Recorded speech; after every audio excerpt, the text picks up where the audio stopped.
Okay, I came from the walkway. This is our patio. We have a rain barrel, some herbs.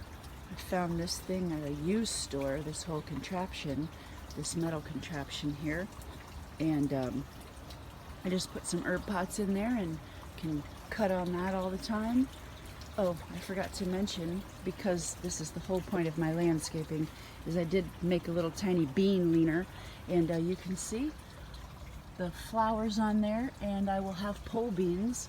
And so you can put pole beans anywhere, and then obviously you're gonna have beans, and it makes some nice greenery additions, and you get food. So I have tried to incorporate food where I could. This whole area right here was, again, absolutely nothing, and my very talented husband hand built this entire pond. Rocks from a local river. This is PVC piping, and he built and mortared rocks around it. So this was, I don't know that it was necessarily super cheap, but pretty cheap and a lot of work, but it looks beautiful. And all of these are native and non-native flowers. And again, while this looks like a whole lot of work, I do not touch it. I touched it once to build it, and I'm never having to do it again. So that is really the point of the landscaping that I try to do. Coming in, this is a dahlia. You do have to replant those roots or those tubers every year. Anyway, and this is another bean, and it's actually flowering. Pretty fortunate. I need to mention this because it's cute. I have a little bumblebee nest, and it is not a hive, it's a nest. They come in and out and they don't bother anybody. We're actually pretty fortunate to have that. Apparently they're, I guess, rare to find. I do want to mention that this plant right here is a rock star. This thing will grow, I don't even know, 12 feet tall, 8 feet tall.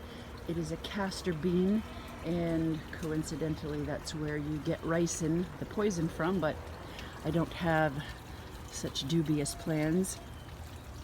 Pretty excited that I think that is going to bloom into a flower right in there, which is pretty cool. But this was planted from a seed, so a couple of bucks. You plop it in soil, and look, this is going to be a beautiful patio plant. It's a nice addition. I'll have to plant it again next year, but it's an annual, but it's a seed, so who cares. The rain nailed my wormwood, which is an herb, a medicinal herb. I don't know what to do with it. I bought it for a reason, and now I can't remember what it was.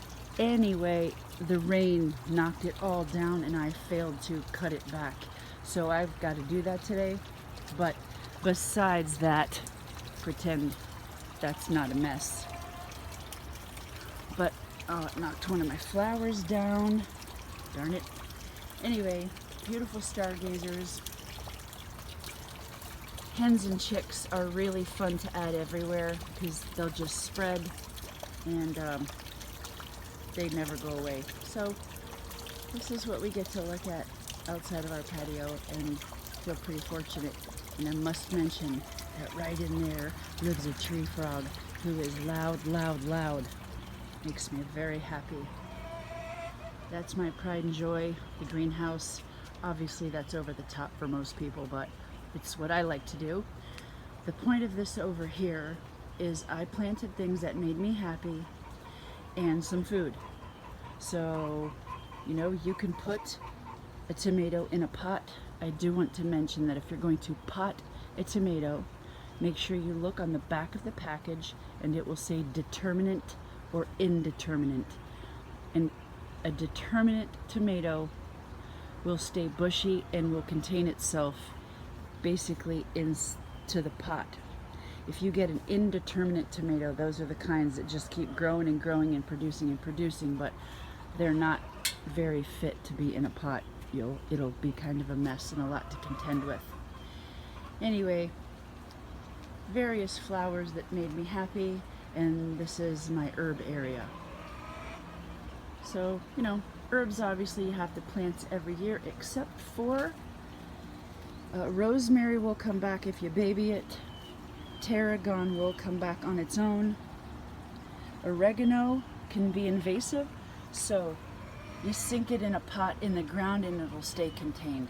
You can just ignore the little weeds on the bottom, but this was a spur of the moment video tour. Anyway, the lemon balm behind it, which I do need to harvest, is also, if you look closely, sunk in a pot in the ground.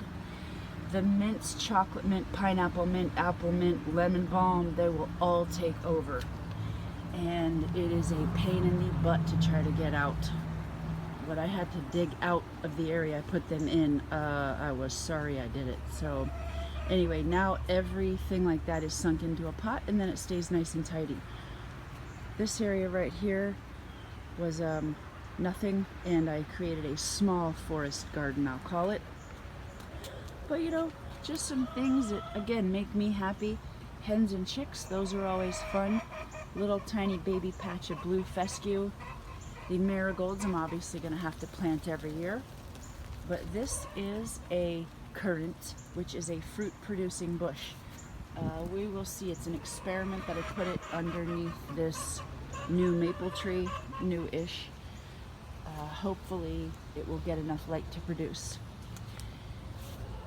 Lupines, that's for the health of the tree, and I won't go into it. I'm just trying to get technical with feeding my tree. Hopefully you can hear me over my chickens. Anyway, this is oregano, so I can come out here and snip off of that. And then we are going to move into raspberry patch and some other things.